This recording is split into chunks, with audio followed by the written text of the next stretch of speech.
determinate caratteristiche tecniche molto innovative, forse troppo per l'epoca, che resero difficile mettere su strada questa moto. Le prime sono arrivate nel 2002, sbaglio?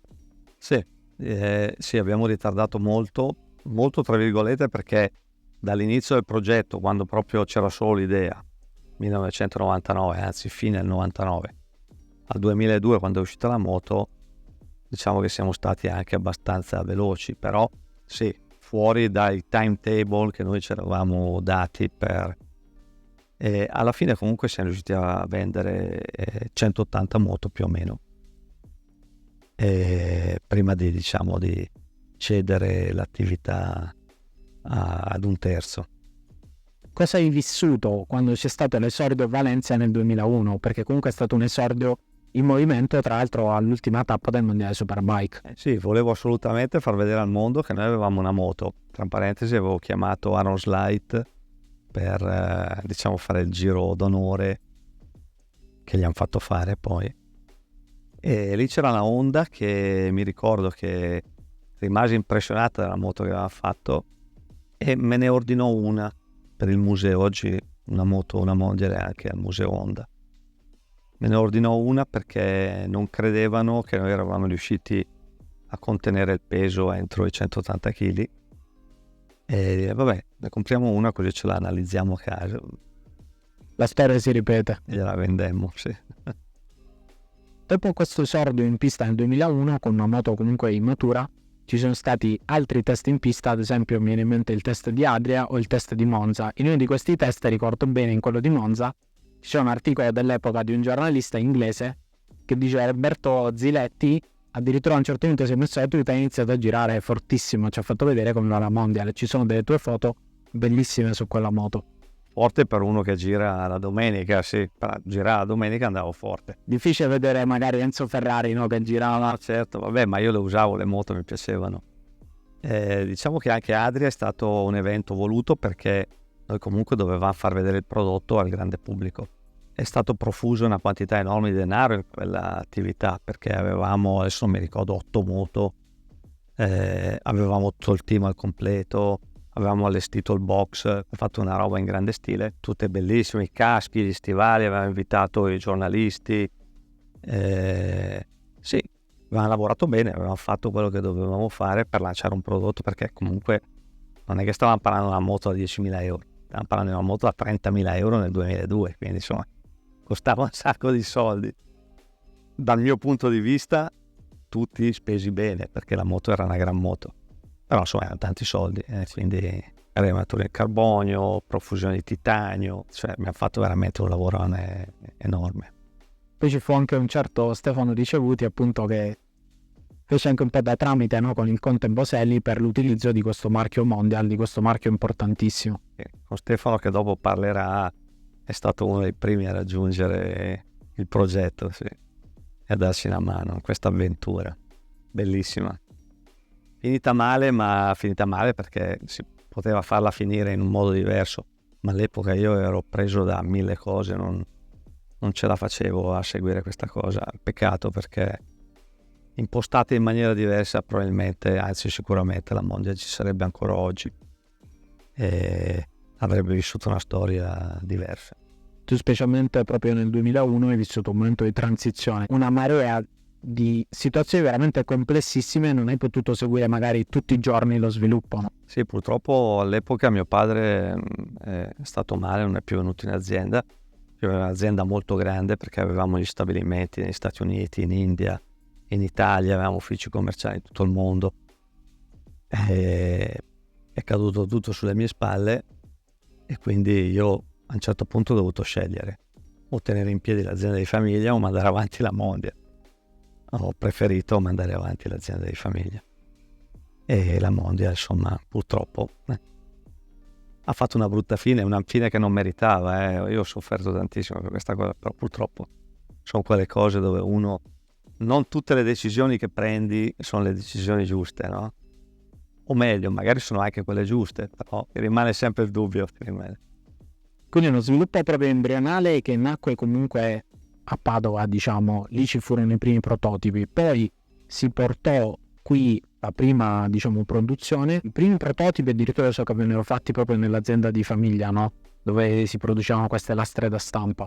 Dopodiché vennero creati 2 stabilimenti, uno a San Giorgio e un altro ad Arcore. E poi c'era un altro ancora,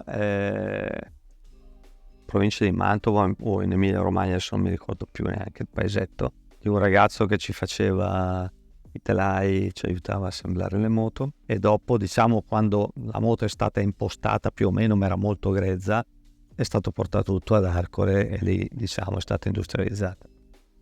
Tra l'altro il telaio è in cromo vanadio, è un'idea comunque anche di Bragagnolo, perché era un'idea che gli venne da suo zio che lavorava nell'aeronautica, e quindi di utilizzare questo materiale particolare, no? Per fare il telaio della Mondia si è partiti dal telaio della 916, da Ducati 916, perché 916 utilizzava un bicilindrico come il nostro.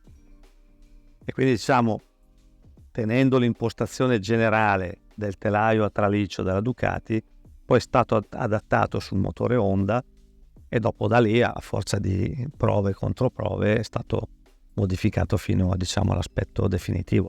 Però l'origine, l'idea, diciamo, era copiare il traliccio della Ducati. Questa domanda l'ho già fatta in parte, però voglio sottolinearla meglio. Dopo tutta questa fatica, dopo tutto davvero questo sangue, soldi che sono stati comunque messi in questa impresa, com'è stata la prima volta che hai guidato questa moto? Come ti sei sentito a guidarla? All'epoca io ero innamorato dei 2 tempi e volevo solo i 2 tempi, e avevo sia 125 che 250, e 250 avevo la Honda TSR di Bosco Scuro, che avevo utilizzato nel mondiale nel 99, e nella 125 avevo una Aprilia, e quindi, diciamo, venendo da un 2 tempi iperleggero, salendo sulla Mondial, dico ma che cazzo di baraccone abbiamo fatto qui, lo scatolone questo, è una moto.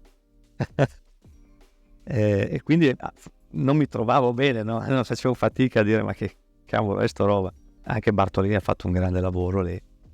La moto è cambiata sostanzialmente, tanto è vero che poi, tra parentesi, a ogni test, perché siamo andati a Monza a provarla, siamo andati a Roma a provarla a Vallelunga, siamo andati a Misano, siamo andati dappertutto a provare la moto, siamo andati in Spagna, e tutte le volte andavo anch'io, e ogni volta che ci salivo sopra mi trovavo meglio, forse anche perché mi abituavo al 4 tempi, a dimensioni più grandi, a pesi più importanti, eccetera. E alla fine devo dirti che è stata una bella impressione. All'inizio non è stata una bella impressione, assolutamente. Che cazzo mi hanno fatto qua? Domanda importantissima, ecco, che è l'ultima, direi una fondamentale. Come è stato deciso di dare il nome a questa moto? Sì, una sera ero a cena e avevo mio figlio che aveva 7-8 anni e dissi: Mario, ma che nome gli diamo a sto moto? E mi ha detto: chiamiamola Piega. Cazzo, che idea, via, Piega. E così è nato il nome Piega. No, ma sono rimasto stupito anch'io, perché da un bambino di 7 anni, insomma, ti dica il nome, pensavo iniziasse, non lo so, invece mi ha detto Piega. Questa è la domanda che farò a tutti ed è un po' il fil rouge su cui voglio proseguire, ma c'è un piccolo mistero. Vorrei sapere che fine ha fatto la Superbike che iniziò Nicola Bragagnolo e di cui non si sa più nulla. Forse l'unico che sa qualcosa è il buon Stefano, perché io non lo so. Ma non lo so come tante altre moto, perché poi diciamo che in quel periodo, come ero megalomane, ho detto, abbiamo le moto da strada, ma ci vogliono anche le moto da fuoristrada. E allora all'epoca mi comprai anche la Vor. La Vor aveva fatto sia il motard che l'enduro che il motocross, ma aveva fatto anche un quad, che era bellissimo, tra parentesi, questo quad. È sparito tutto, non si sa più dove è finito, ma vabbè. Quando finisce un amore solitamente poi va tutto nel dimenticatoio, e così è finito. Quindi c'è stata anche questa avventura comunque con i fratelli Vertemati, no? Sì. Tra parentesi, con un fratello sono ancora in contatto, perché lui sta facendo una moto bellissima, veramente bellissimo, motore ricavato dal pieno, una super motard e un motocross, un enduro. Inizia con un super motard e poi andrà avanti con il resto. E che Vertemati, ricordiamo, era un'azienda artigianale italiana che faceva dei super motard e moto da fuoristrada, un po' il concetto che poi ha ripreso più avanti con successo, devo dire, TM, no?